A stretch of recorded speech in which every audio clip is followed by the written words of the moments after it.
How we doing, everybody? Welcome back to the Sean Atwood channel. I'm Ron Swanson. I'm here with Ben Davidson, and we're going to be diving into the space weather news, Observer Ranch, Ben's work, everything that's going on around it. And before we do that, Ben, it's really nice to have you here. Thank you so much for giving up your time.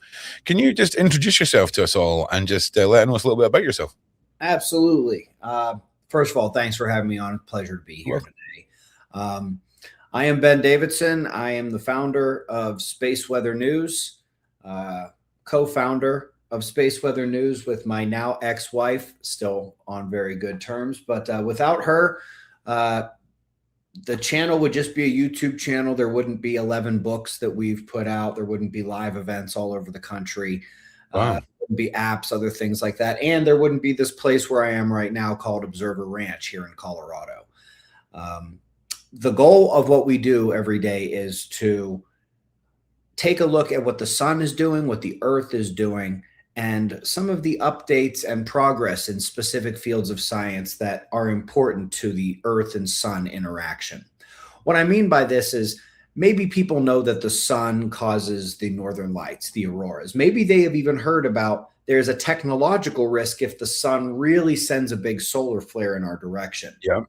But it's much more than that. It affects the weather. It affects earthquake activity. It affects volcanoes. It affects currents that are going in the ocean. It affects our bodies and it affects our psychology. It affects so many things on this planet. It affects the economy. It affects commodity prices. It affects how people feel long term and in Yeah, I agree. a way.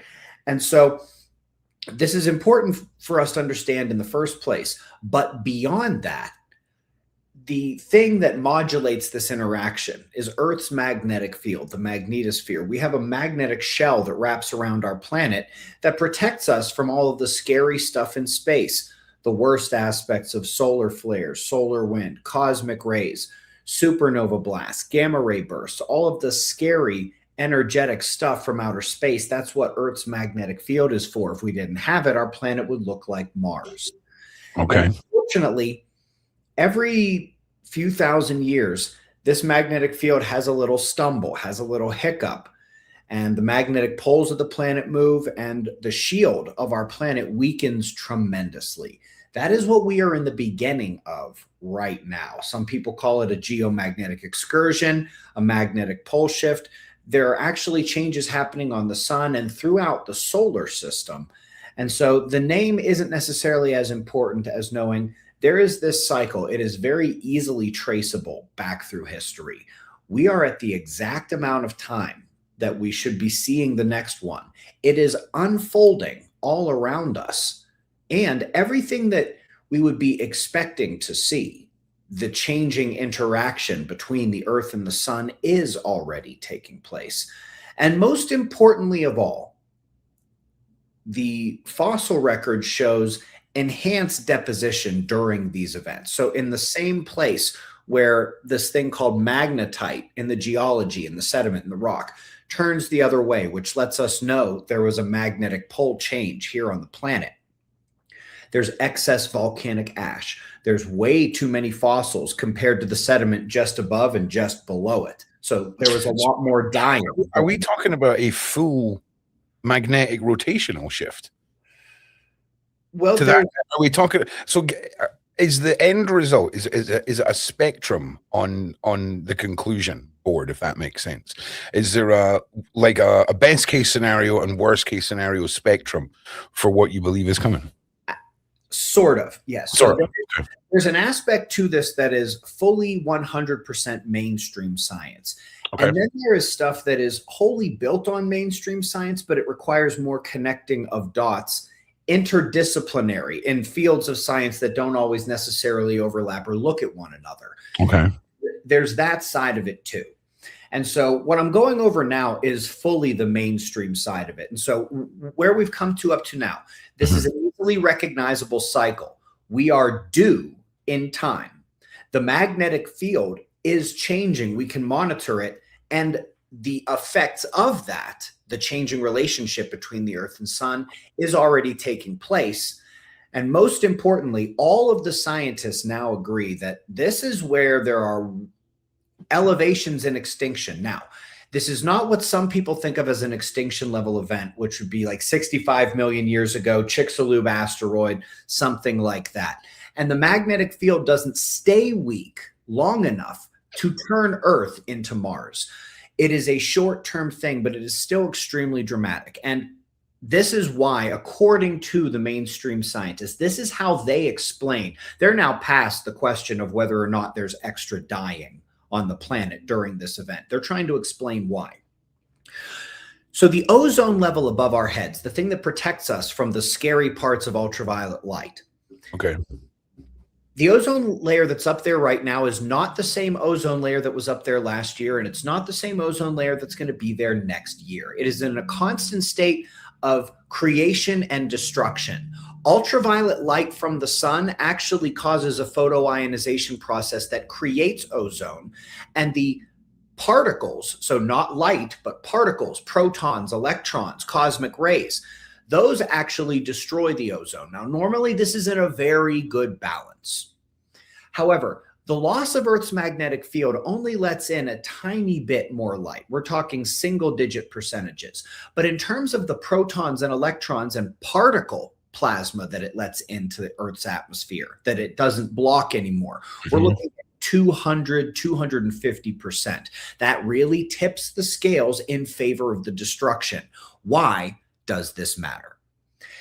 The destruction of the ozone means two things, all because extra UV is coming down through the atmosphere. One, that extra UV is absolutely a climate actor. It impacts every level of the atmosphere and causes a significant amount of heating. It is also not so good for skin cells, for hair, for fur, for leaves, for flowers, for insects, for seed coatings. It's a biological hazard and a climatological hazard. Remember those two things. The particles that are coming through and destroying the ozone, some of them are destroying the ozone, but there's actually a larger particle bombardment of the atmosphere as a whole.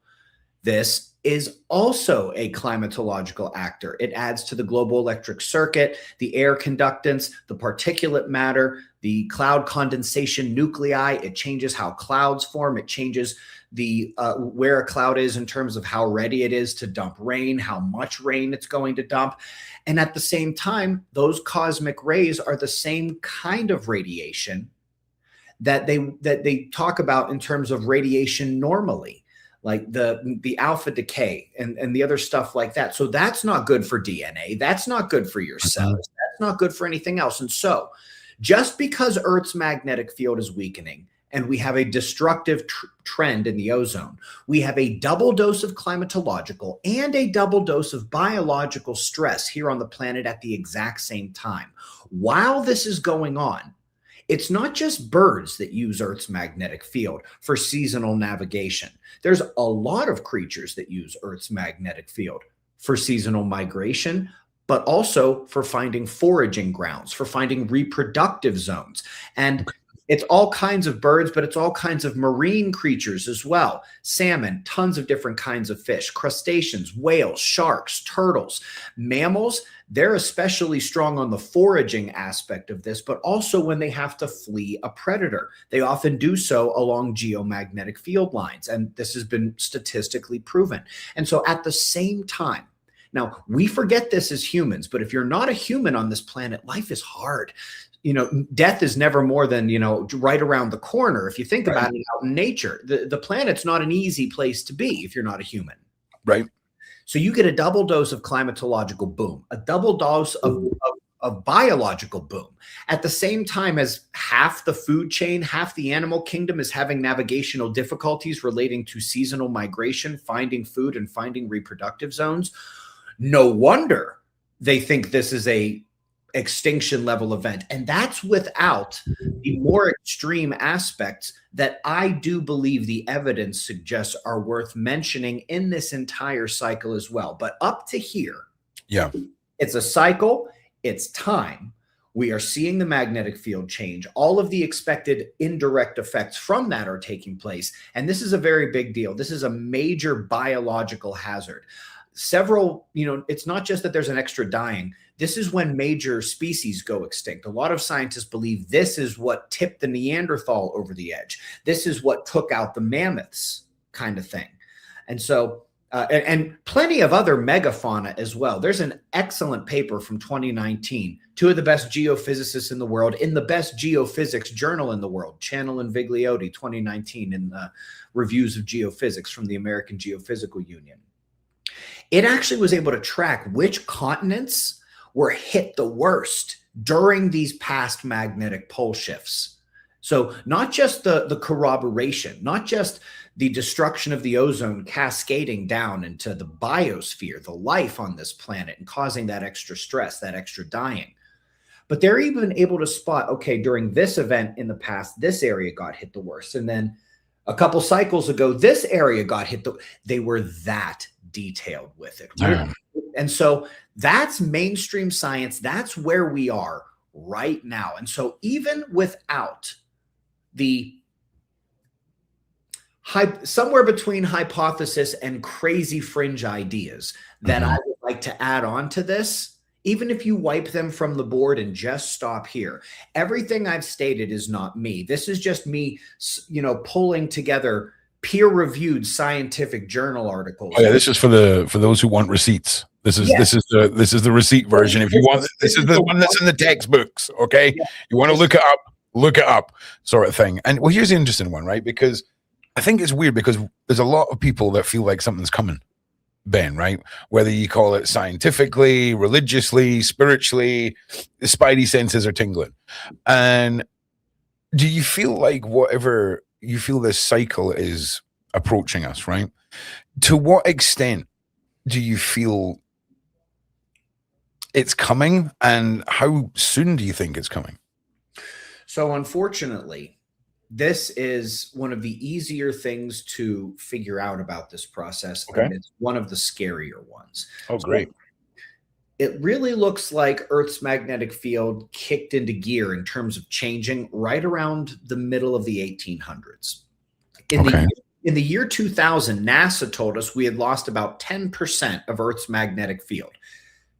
And that was in about 150 years. That number got updated by the Europeans to 15% in the year 2010. And they said, we've gone from losing 5% of the magnetic field per century to now we're losing 5% every decade. That was the last we heard of any kind of information. That was the last we heard, was that we've gone from 5% per 100 years to 5% per decade. Correct. And then everyone just shut up about it. That's worrying. And the thing is, those words came from the head of the European Space Agency's magnetic field mission. He's got a funny name, but it's European. His name is Rune Lobergagen. And he was not the head of the Swarm magnetic mission and for much longer after that. And all data on exactly how fast things are weakening completely stopped coming out. At the same time, you saw peer-reviewed journal articles stop talking about this new number and start using the old one. In fact, not even using the 10%, they were dropping it to 9%, almost like a gaslighting spit in the face to people who were there and remember what had happened in the 5. That's to divide, though. That's to so you all argue over it for 6 months before they have to come back to it, right? Exactly. And so it's become exceptionally challenging in terms of gathering the information. Luckily, there are enough people who remember these articles and these studies and these declarations of the state of our planet, so to speak. And they are quite willing to help behind the scenes, but they're concerned as well. Most of the people that I talk to in the field, they're still paying off their college debt. They've got wives, they've got kids, they've got homes, mortgages, things like that. They can't afford to rock the boat. Professors don't make a ton of money in the first place. Even at NASA, most of the people aren't, you don't get rich there, So I'm pretty sure last week or the week before, there was some something that took place in America where America had to admit that they were doing cloud seeding and chemtrailing and something to do with weather modification. And during all of that, there was a company that apparently the UK is given £50 million to, something like something sunrises, and their whole thing is reflecting the sun back. This was their whole shtick, right? Yeah. So when you hear that, before you meet Ben Davidson, you hear that and you're like, what the hell are they doing? What are they doing? Is there evil plots that we think are evil plots, but are Hail Mary plans by our governments to try and fix naturally occurring cycles so that they can carry on selling us stuff? You're very, very close. Okay. They're holding back the floodgates is what they're doing. They're holding it back. Right. Oh, no, that's even worse. That's why they're all buying bunkers. Don't tell me that's why they're all buying bunkers, Dave. Of course, that's why they're all buying bunkers. So here's what we need to realize. So weather modification is absolutely real. For now, the people as a whole are receiving a small benefit of it. The issue is that it is holding back the floodgates while they are scavenging our freedoms. They are devaluing our currency. They are stealing influence and power and land and resources every day while we fight each other, while we yell about what is or isn't happening in the sky. And God forbid I say that, look, hey, look, they're at the top of the pyramid. They want to stay at the top of the pyramid. They're doing stuff still. They still have preparations. They can't have the floodgates going right now. And so that's what's happening. All of a sudden you get accused of, oh, so you think it's a good thing. You're on their side. And it's like, you're just telling you, but that was just you explaining what they're doing. Yes, that's just what I'm not understanding how anyone can say you think like someone if you because just it's the internet. Have you?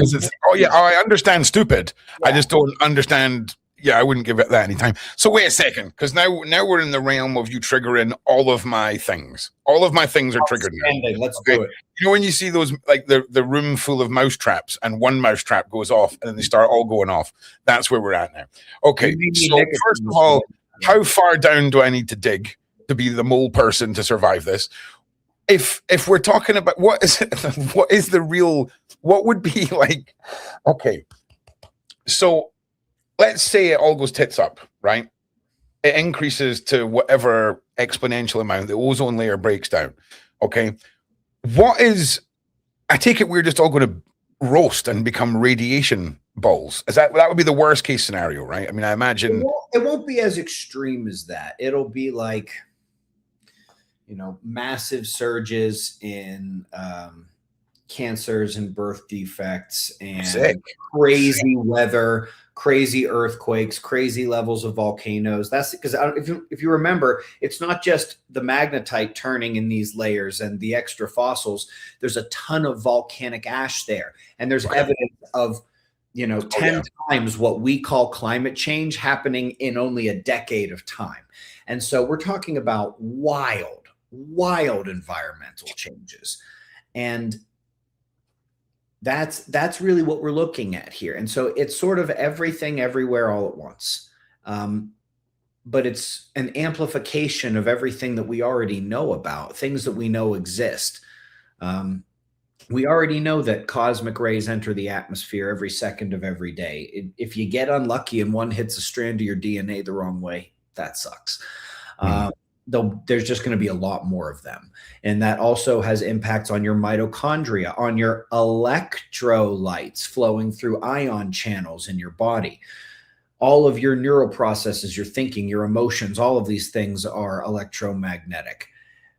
The way the heart works, ions are what makes your heart go like this. Ions being electrically charged particles. And so anything that is conductive or has electric charge or is water, anything like that. And so that's our bodies, that's the atmosphere, that's the ground, the crust, the oceans, magma, very conductive. Olivine is a piezoelectric crystal. It's the most abundant thing below our feet, not to mention there's quite a bit of iron and other conductive metals beneath our feet. And all the water that's down there as well. There's 3 times, I don't know if you've ever heard of this, but did you know there's 3 times the amount of water in the ocean? locked beneath our feet in the rock and the crust and other things like that. Yeah, it would make sense, though. It would make sense, right? Especially in Scotland, it rains a lot. But so, damn. Okay, so I mean, it kind of feels now when you say all this, because we talk about, again, I'm going back to feeling like everyone feels like there's something coming, right? Some big change, some big shift. Let's tie it together with some other things people are. Please do, Ben. Please do, because let's say it's 30 years ago. If you're not watching Alex Jones or listening to Art Bell all the time, right, you don't have a clue what's going on. Right. Why? The answer is because they were slow. They were careful. They were secretive. They didn't care if they were growing trees for the fruits to be enjoyed by their great-grandchildren. As long as it was inching in the right direction, New World Order, complete control, this. They didn't care how slow it was going, as long as it was going in the right direction and we didn't know about it. Fast forward to today, the biggest clown world of the last 6 years, or the biggest meme is Clown World of the last 6 years. And what that really is indicative of is the fact that this slow secrecy thing has gone out the window. It's now, as I said, everything, everywhere, all at once. They're so reckless. It's so obvious how crazy and corrupt and messed up things are. Why are they being so reckless now? They know there's no time for a reckoning. Why are they throwing everything in the kitchen sink at the wall to see what's and spending our treasury and our tax dollars like there's no tomorrow? On a given timeline, there isn't one. There's no time for us to go after them, no time for us to prove anything, no time for some international criminal court, anything. This is on their doorstep. Now, when did this happen? It happened, I would say after Obama got into office. In the year 2006 to the year 2008, that is when the acceleration event happened, that we went from losing 5% per century to 5% per decade.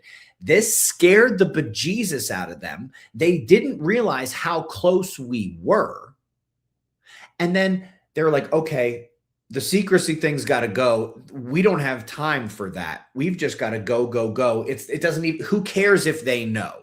Who cares if they talk about it on the internet? What are they going to do about it? That's essentially where we are right now. And so the reason why Clown World is now in the way it is and not 25 years ago or 25 years from now is because they got spooked and they realized, holy crap, we are behind the 8 ball. We need to distract, we need to divide, and we need to steal. Because if we had lost about 10% of Earth's magnetic field going up to the year 2000, and we lost another 5% up to the year 2010. And we've had several more accelerations since then, even if they haven't given us the new easy to fun track percentage numbers. I can do the math, and I've been doing it, and I've been corroborating it with how similar space weather events, similar solar flares, and other things from the sun seem to be having an amplified effect. You know, if we get the same thing from the sun as we got last year, 5 years ago, it should be similar to Earth. And I take it you've looked at the data entry of this, right? You've looked at the pattern of, say, a solar flare, a registered 9 out of 10 solar flare. I know that data and what it should do to Earth and anybody on the planet. And now the data is just terrifying. It's terrifying. So look, it's a common thing. If you see aurora, the northern lights down in Florida, there's a problem. It's happened. It was bouncing around Scotland last year, willy-nilly. It happened in 1859 and it happened in 1909. It's happened 4 times since May of 2024. Brilliant. That's just really, and the thing is, we haven't had any record-breaking solar flares. It's not that the sun has been going ballistic. It's that our magnetic shield is on its last legs. We can't keep the guard up anymore. It's dropping. The hands are dropping. We're taking jabs directly to the chin at this point. I'm sorry for like putting it in that way, but that's where we are. The boxer is so tired, he can't keep his hands up. He's totally exposed. Everything coming through has got a chance to knock him over. And if a good one gets through, if the sun actually does gear up like it did in 1909, like it did in 1859, every grid is cooked. Okay. Let me just get my brain on track here. So 1909, way much more ozone, right? Way much more ozone in 1909 when this happened the last time, or were we in the same ozone dip back then as well? So no, there was plenty of ozone back then, and what I'm talking about here is really if we've got less ozone now, right? So that's the big problem about this repeating cycle, is that our ozone is wafer thin. Is that basically where we're at? No, that's why these magnetic pole shifts are so bad for the biology on this planet. What I'm because of that right now is the fact that what happens somewhere on the line to this, when Earth's magnetic field cannot sustain what the sun is throwing at us, and it cooks everything electrical, every copper wire melts, every ice breaks, and all of a sudden there's no water purification, there's no water pumping out of the ground, there's no water distribution, there's no Stone Age stuff.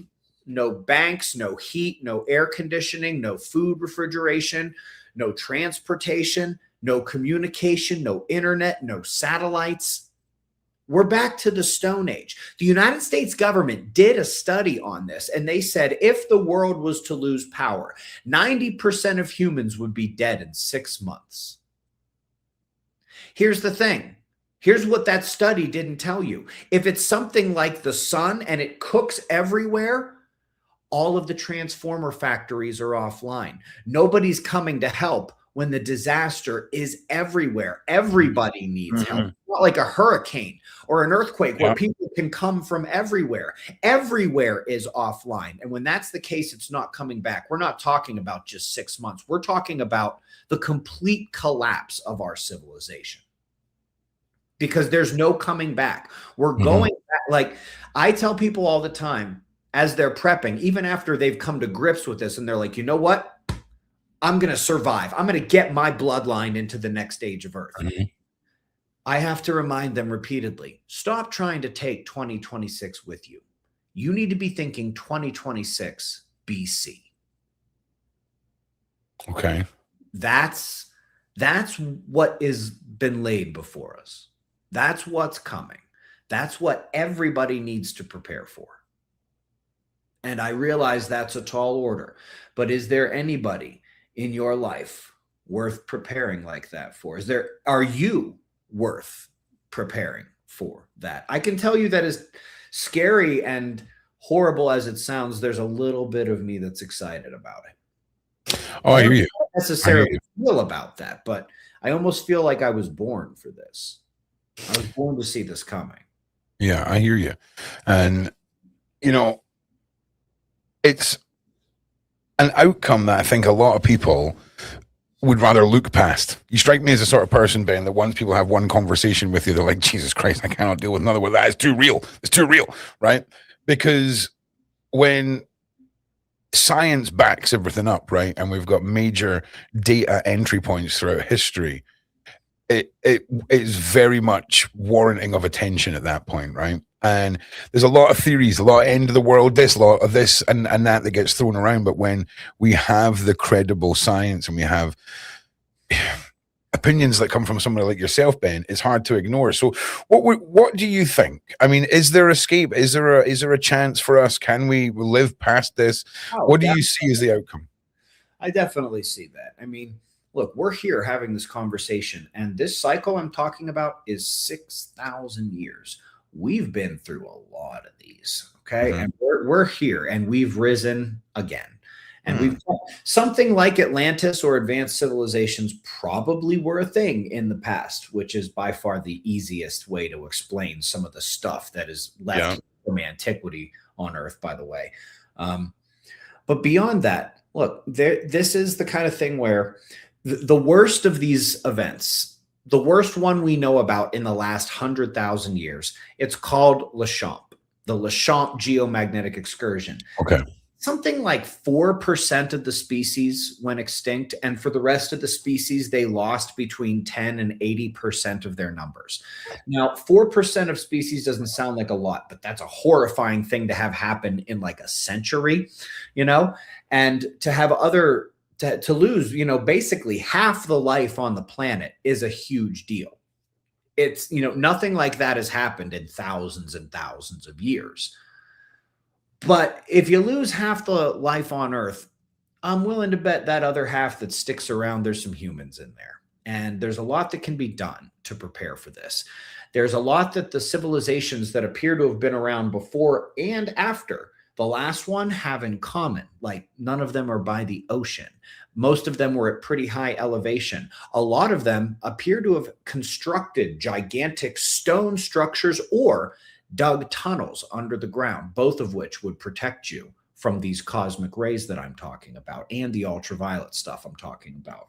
And so, they would stand the test of time, kind of like if you ever heard somebody say if humans disappeared off the planet right now in 10,000 years, the only things that would be left to prove we were ever here would be the pyramids and Mount Rushmore.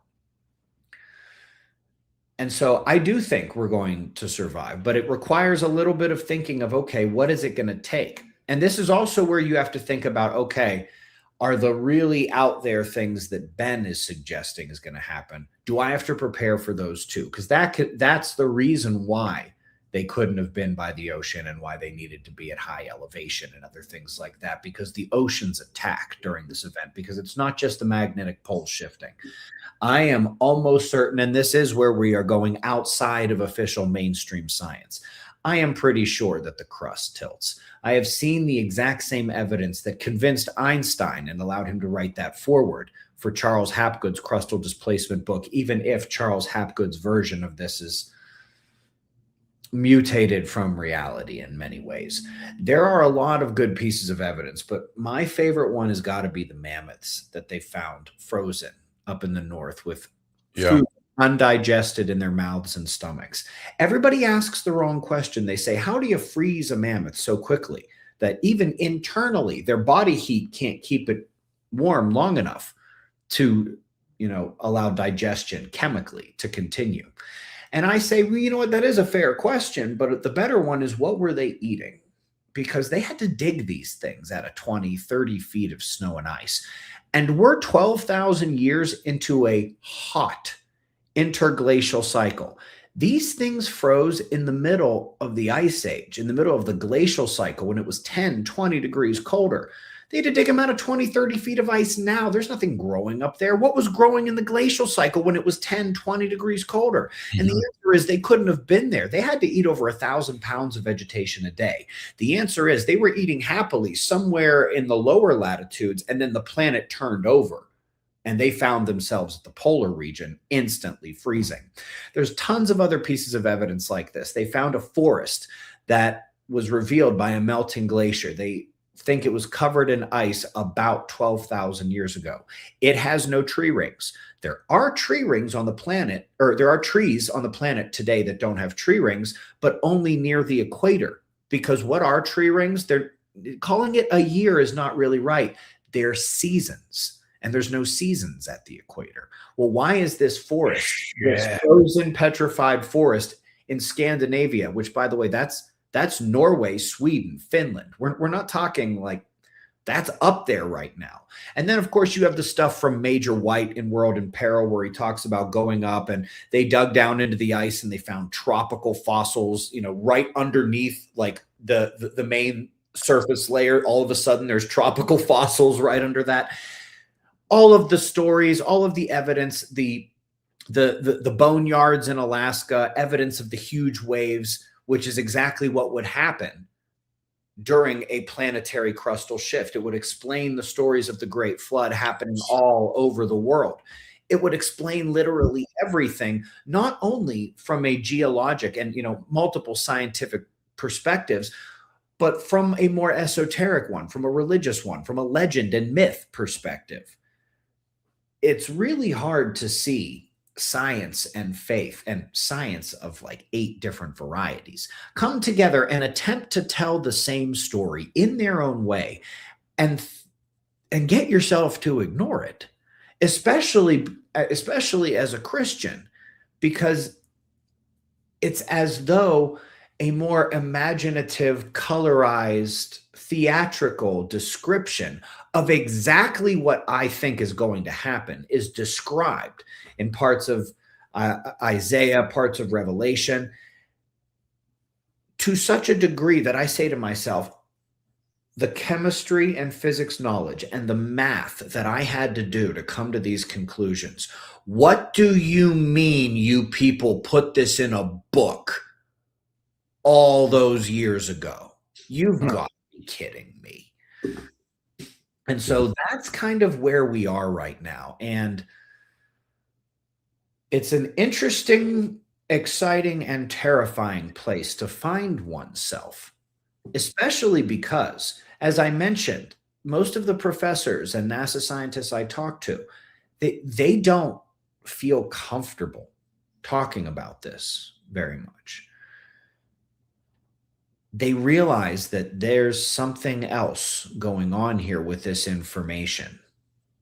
The moment they realize the breadth of what is out there as evidence and how obvious and easy it is to connect these dots, it also instantly clicks in their mind. It is no accident that this is not the #1 story in the world. Why would it not be? Something's wrong. And they automatically presume it's being kept secret for some reason. That's literally 99% of the professors and other professional scientists I talk to. Once they get it, it's like 5 seconds before they're like, this would be global news if something else wasn't happening. And that's where we are. And they realize what will happen if we realize why Jeff Bezos is hollowing out the mountain right across the street from his Blue Origin launch facility. If we understand why, with everything Elon Musk is doing in space and with electric cars and Starlink and energy, why do you have a boring company for digging underground? Why is the only remaining space-worthy craft of Virgin Galactic sitting right on top of where Richard Branson has his biggest bunker? Why are all the millionaires and billionaires doing this all over the world? Some of them in some pretty foolish places, if you ask me. Mark Zuckerberg, Hawaii. Something tells me there's like a Great Gatsby thing there where the old money told the new money only like half the story. They don't want him around. They're like, yeah, go to Hawaii. Yeah. Go to New Zealand. You'll be fine there. I don't think so. But this is why. This is what's happening. And this is why Clown World is what it is right now. And this is why there is also a simultaneous, intentional, emotional, and spiritual demoralization of the people, the tearing down of morality and ethics and tradition, the promotion of Satanism outright in some cases, and somewhat more subtly, pedophilic symbolism everywhere. This is why there are attacks on the traditionalism. There are attacks on God. And most of all, there are relentless and sort of out of nowhere attacks on white, heterosexual, traditional Christian men. And this is not an accident. And it's all happening everywhere, all at once, because of what's happening behind the scenes. It doesn't make any sense that literally, okay, wait a minute, economies and discourse and culture all changed in the craziest way possible at the exact same time, everywhere, all over the world. If nobody's asking why Clown World right now? And this is why they got spooked. And while we are all trying to deal with the extra squeeze of Clown World, because man, it's squeezing us. Life is not getting any easier, is it? And it's becoming more psychologically stressful to deal with and interact with and plan for. While we're all dealing with the squeeze and the psychological torture and spiritual demoralization. They're running around behind our backs, grabbing land, grabbing resources, building bunkers, getting ready in every way they possibly can.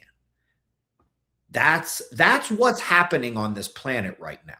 And I'm not saying World War III doesn't matter. I'm not saying that stuff that's happening in the economy with the CBDCs and other stuff like that doesn't matter. I'm not saying that the Israel question doesn't matter. I'm not saying that any of this other stuff is irrelevant. I'm saying that if you aren't taking a step back and seeing the underlying, I guess, overlaying puppetery hand that is putting on this clown world theater right now, and it's called the Earth disaster cycle, it's going to sneak up behind you and bite you in the butt at the wrong moment. And our bloodlines deserve better than that. They deserve awareness, preparation, and execution when the time matters the most. I agree. And what would be your advice to people who are listening to this, Ben? What would be, if this is the first time you've heard anything like this, you've got no food supplies, you've got no water stashed up, you've no idea what a bug out bag is, like what's your first stage for the viewers? Well, it's interesting because it's one thing to just present this science and this math and say, hey, here's this problem that we have. At this point, I have done a lot to deal with it. We have a program called Master the Disaster. Now, it would be for those who really get into this and are really ready to take a big leap. But for the time being, you're going to need food. I mean, imagine what would happen if somebody just turned out the lights. You couldn't go to the gas station. You can't get money out of the bank. You can't go to the grocery store. 911 is not coming. Your friends aren't coming. This thing doesn't work anymore. There's no internet. There's no information. It's just you and nature again. What do you want to have right now? If that was to happen tomorrow, what do you want to have? Outside of that, I suggest you subscribe to the YouTube channel, Space Weather News. It's got this nice little, it's over here, isn't it? This nice little logo right there.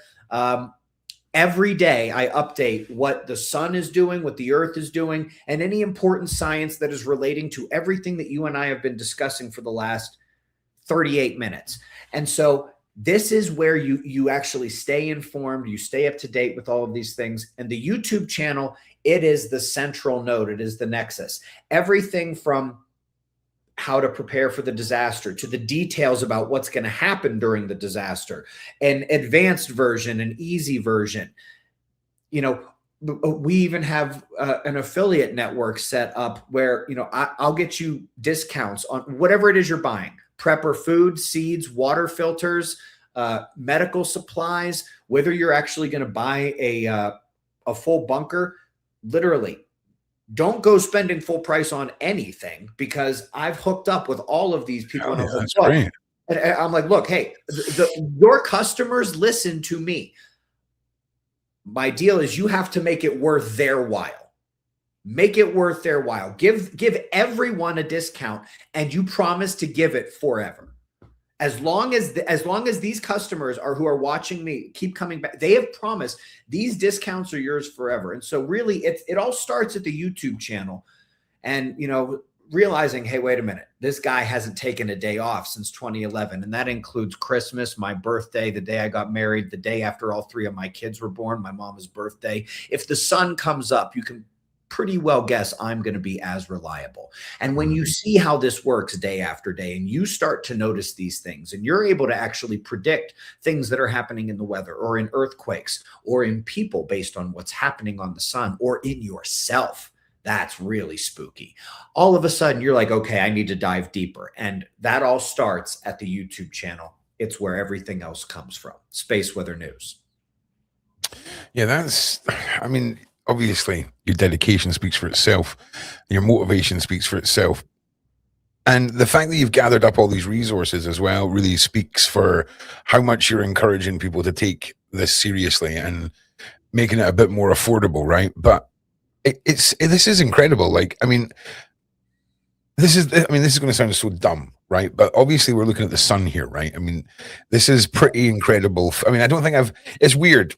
I can't imagine it would be too difficult to Google, the sun, NASA, whatever, and get a look at stuff. I don't think I've ever really stopped to look at footage like this? Like, what are we seeing here, Ben? Like, I'm sorry it sounds so like day one with you, but it's kind of fascinating.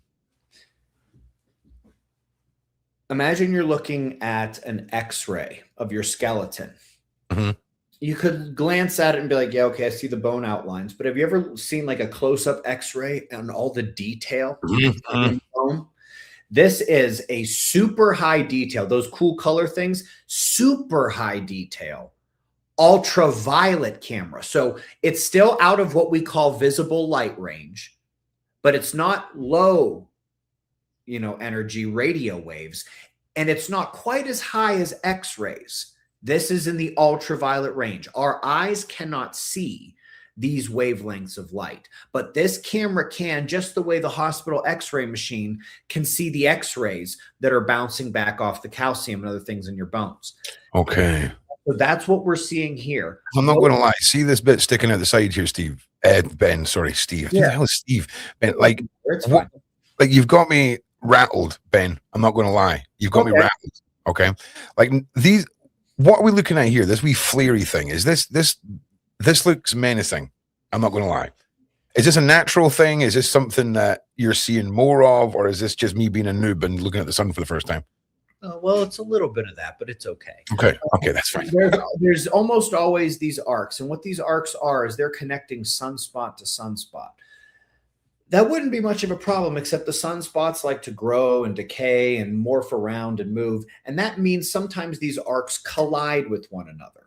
When they collide, that's when you get a solar flare. This is a planet-sized explosion of X-rays, which unsurprisingly blasts out other electromagnetic material, plasma, into space. If this happens in a vector of the sun that is pointed at the Earth, we can get hit by this. And it is this particle ejection that causes the northern lights, those pretty lights in the sky. Right. It's those same particles coming down and hitting the upper atmosphere. Now, as they do, they usually also stimulate electric currents, which can run through pipelines, it can run through railways, and it can run through power lines. And this is how the grids could be destroyed if there's enough of that energy dump into the system right there. And so, at the channel, if you're around long enough, maybe you decide, you know what, I want to catch up with everybody in 100 minutes. And so I'm going to click the homework. It's below every video I make. It's called The Homework. If you click it, 100 minutes, I will catch you up on 16 years of science. You will be a better expert in what the sun is and what the sun is doing and how it impacts the Earth than 99% of the planet. You will understand the Earth disaster cycle better than 99.9% of people on the planet. And it requires an investment of 100 minutes, an hour and 40 minutes of your time. To do. I'm sure. I'm posting the link in the side chat now. Right on. Like hell yeah. Like if you've not got an hour of your life or 100 minutes of your life, right, to just possibly learn some stuff about how we might all be cooked metaphorically and figuratively, then I don't know what. I mean, everyone's going to doom scroll on TikTok for longer than that this evening. Don't pretend like you're not. Yeah, so doom scrolling is something that's a bit more value to it. Because this is quite. If you get the right video, it's the one where the title is called The Disaster Cycle. I got you. I got you. It's called The Evidence. Yep, The Evidence right there. So that has been out now for 12 to 13 weeks. Yeah. And I happen to know people have been sending this to every professor, everybody. I have not received one critique, one comment against, but the number of professors and other people in my inbox now is out of control. My daily viewers are a little miffed at me right now because I've kind of stopped responding to comments. I've stopped responding to DMs on X. I'm ignoring everybody in my email because I'm dealing with grown adults, professors freaking out. Like acting like you know what? I hate this word, but I'm going to use it. Panicins, acting like total panicins over this thing. And I have to explain to them, like, look, chill. We're having a conversation over the internet right now.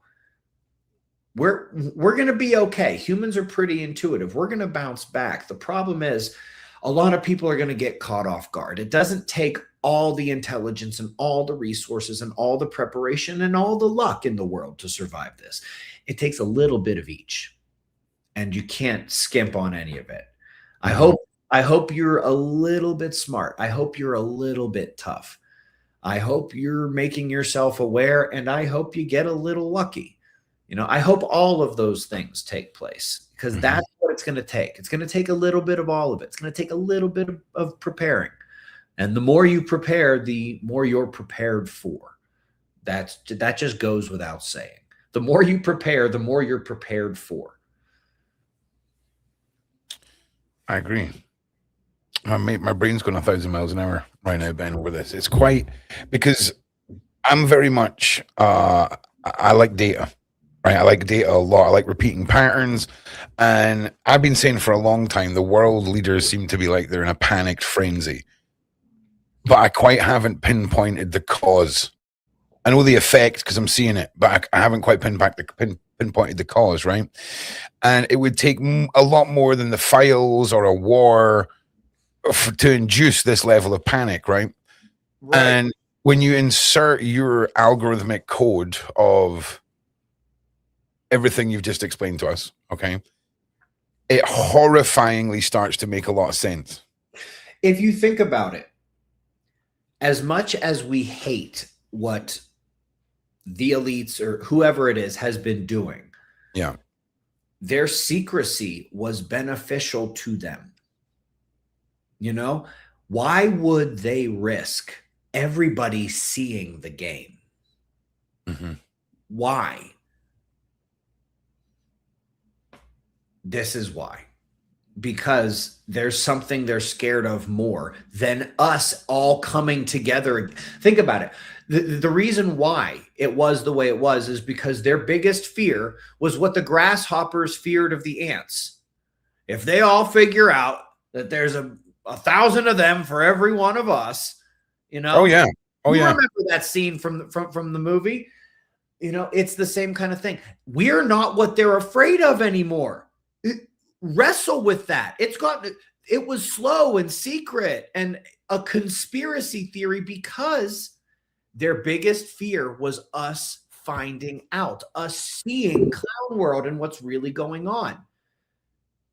They're not afraid of us anymore. I mean, they are, but they're way more afraid of the sun and the earth and everything else involved in this. That's what's happening right now. We're not their number one fear anymore. We are not the most important thing that they're guarding against.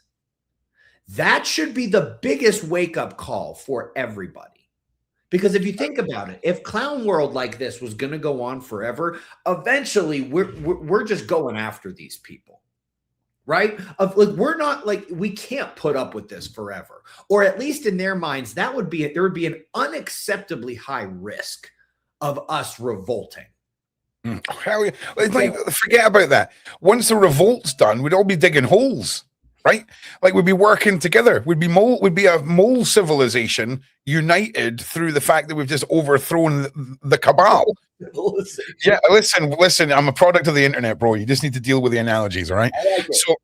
So that's the thing, bro, right? Because we'd be hollowing out Ben freaking twat chops his mountain. Do you see what I'm saying?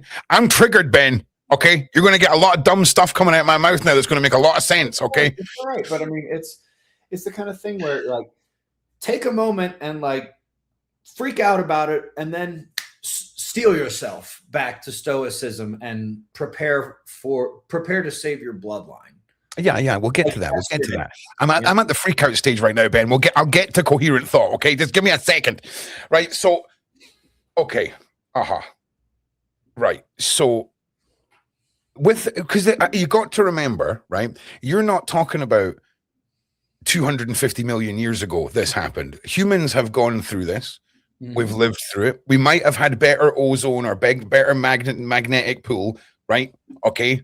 And I don't really need to worry too much about what they had because we're stuck in what we have, right? Yep. And we are, but here's the thing. with the cabal, the bloodlines, the puppet masters, right? I feel like they have gone through this multiple times. They're the ones who've got the knowledge of the cycle, right? Maybe, I don't know, maybe they don't.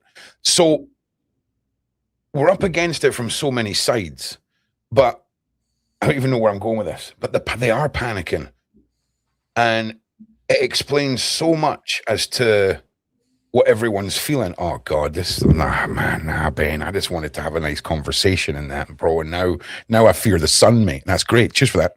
Just wait until you figure out why approximately one out of 3 people have had the same dreams of the great waves of the disaster. It's a shared DNA memory that we have.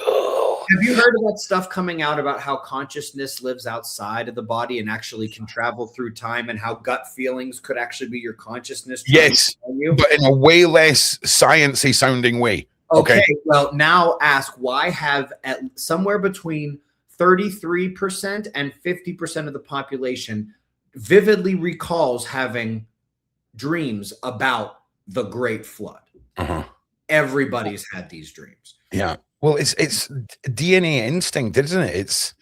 It's our oh man, I don't even know what I'm saying, but I agree with you. Why would that be the case? You know, why would that be the case? Alarm bells. The thing, you know, it's alarm bells, bro, isn't it?